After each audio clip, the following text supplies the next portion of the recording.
Aujourd'hui, on est le Chet, le 8 Menachem Av, le Tania du jour. Donc l'Admour Azaken nous a dit que l'on peut représenter en image l'idée de la Emouna. Comment ? Eh bien, ça correspondrait aux anges dans le corps humain. De la même manière que les anges ont cette faculté de faire en sorte que le corps va se tenir droit. Pourquoi ? Parce que c'est grâce aux anges qu'on donne une assise à la colonne vertébrale et que, au-delà de ça, la colonne vertébrale, après, il y a les bras. Donc le bras droit qui correspond à l'amour, le bras gauche qui correspond à la crainte. Et au-dessus donc de cette colonne vertébrale, il y a la tête. Et donc l'idée de la tête, c'est quoi ? C'est le fait de réfléchir de manière objective. Bien, c'est un peu ça l'idée, c'est que la Emouna, justement, va réveiller nos émotions. Grâce à la Emouna, on va pouvoir avoir une réflexion qui ne va pas être biaisée. Alors maintenant, d'ailleurs, c'est intéressant parce qu'en communication, on parle souvent de langage non verbal. On veut dire que le corps, il parle. Et on sait que quand le corps est détendu, quand il est en expansion, eh bien à ce moment-là, ça montre que justement on a des émotions qui sont validées, comme par exemple quand on gagne une course, on lève les bras vers le haut, et ça, on l'a pas appris pour faire ça. Même un enfant le fait, même un non-voyant de naissance aussi va faire le même geste. Et le contraire, on peut être complètement recroquevillé et avoir le dos voûté. Pourquoi ? Parce que ça montre un peu le fait qu'on est en dedans de soi-même. Ça veut dire que on a des émotions qui, soit on a peur, soit on n'a pas confiance en soi, etc.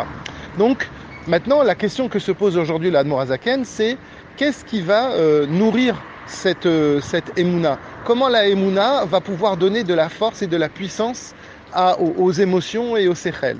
Alors, il nous répond que c'est grâce au Ratson, grâce à la volonté. C'est la volonté qui donne de la puissance à la Emouna. Alors, cette volonté, comment elle s'exprime ? Eh bien, elle s'exprime dans le monde par la Torah chez Béalpé, c'est-à-dire les halachot.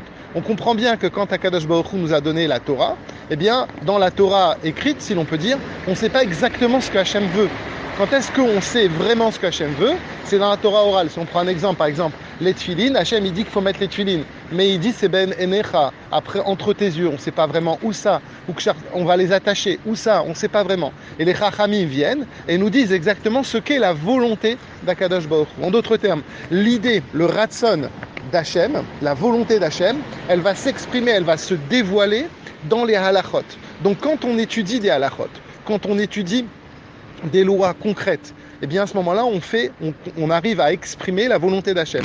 Alors bien évidemment, la Torah écrite, on nous a dit que ça vient de la Chorma d'Hachem, et il y a la Chorma, il y a l'intelligence, et au-dessus de l'intelligence, il y a la volonté. Donc, si l'on peut dire, la Chorma, c'est la Torah écrite, l'intelligence d'Hachem, c'est la Torah écrite. Maintenant, la volonté supérieure d'Hachem, elle s'exprime par les halachot. C'est pour ça que Shlomo HaMelech a dit « Eshet Chayil ateret ba'ala » une femme vertueuse, elle est la couronne de son mari. Donc ça veut dire, textuellement, si on veut prendre le sens simple, c'est qu'effectivement, la femme va aider l'homme à construire une volonté, une motivation positive. Et c'est quoi une Eshet Chayil ? C'est une femme vertueuse, c'est-à-dire qu'elle n'est pas là pour se servir de son mari. Il n'y a pas un mariage dans lequel l'un se sert de l'autre, mais au contraire, l'un va bonifier l'autre. Eshet Chayil, une femme vertueuse, c'est elle qui va aider le mari à avoir une motivation positive et vice-versa. Mais si on veut voir profondément, Eshet Chayil, ça correspondrait quoi à la femme vertueuse ?